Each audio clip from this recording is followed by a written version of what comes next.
কলকাতায় ফেরার পথে হঠাৎই এক ভয়ঙ্কর মোড়। কিছু দুষ্কৃতীর হাতে কিডন্যাপ হয়ে যায় লাজু ও অনুভব। হ্যাঁ বন্ধুরা, কনে দেখা আলো ধারাবাহিকের আজকের পর্বে দর্শকদের জন্য অপেক্ষা করছে এমনই এক শ্বাসরুদ্ধকর মুহূর্ত। গল্পের শুরুতেই দেখা যায় লাজু সুদেবের বাড়িতে আসার পর থেকেই গ্রামের একাংশ তাকে অপমান করতে উঠে পড়ে লাগে। ধীরে ধীরে পরিস্থিতি এতটাই জটিল হয়ে ওঠে যে গ্রামের মোড়ল সাফ জানিয়ে দেয় এই মেয়েটাকে আর বেশি দিন এই বাড়িতে রাখা যাবে না। সে আগের সিদ্ধান্তের কথা মনে করিয়ে দেয়। পুজোর পরেই লাজু চলে যাবে বলে ঠিক হয়েছিল। তাহলে হারান এখন কেন সেই সিদ্ধান্ত বদলাচ্ছে?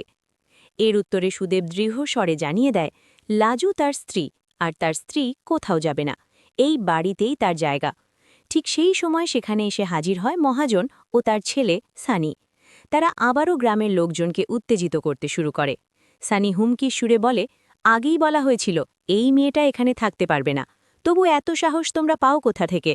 যে করেই হোক লাজুকে এই বাড়ি ছাড়তেই হবে। এবার সুদেবার নিজেকে সামলাতে পারে না। সে সানির দিকে তীব্র আক্রমণ করে বলে, জেল থেকে বেরিয়েই আবার অন্যায় শুরু করেছিস? ভেবেছিস সবাই আগের মতো চুপ থাকবে? এবার আর তা হবে না, আমরা প্রতিবাদ করবই, আর আমার স্ত্রী এখানেই থাকবে। পরিস্থিতি সামাল দিতে মোড়ল হারানকে ছেলেকে বোঝাতে বলে। ঠিক তখনই খবর আসে কলকাতা থেকে সবাই রওনা দিয়েছে, শুধু জেঠিমণি আর সুদেবের স্ত্রী ছাড়া। এই খবরে সুদেবের স্ত্রী ভেতরে ভেতরে ভেঙে পড়ে। সে ভাবে লাজু চলে গেলে হয়তো ছেলের জীবনে শান্তি ফিরবে, কিন্তু এখন বুঝতে পারে সে কতটা ভুল ভাবছিল।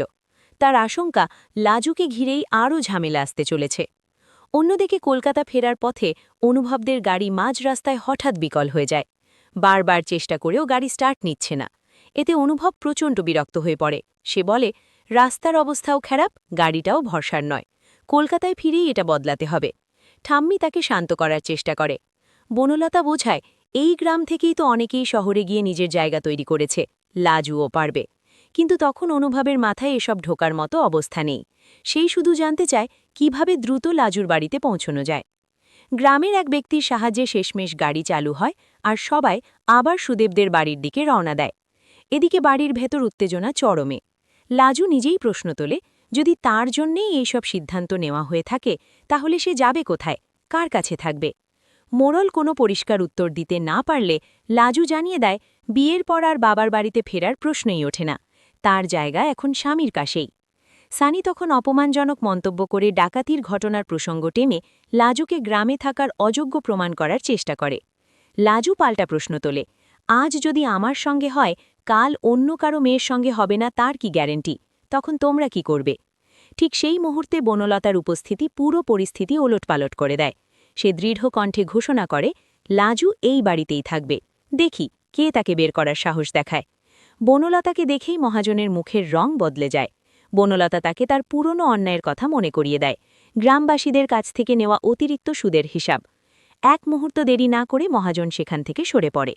শেষে লাজু স্পষ্টভাবে জানিয়ে দেয় তার শ্বশুরবাড়ির মানুষরা উদার মনের, তাই বাইরের কেউ আপত্তি না করলে সে এখানেই থাকবে। ধীরে ধীরে গ্রামবাসীরাও একে একে চলে যায়।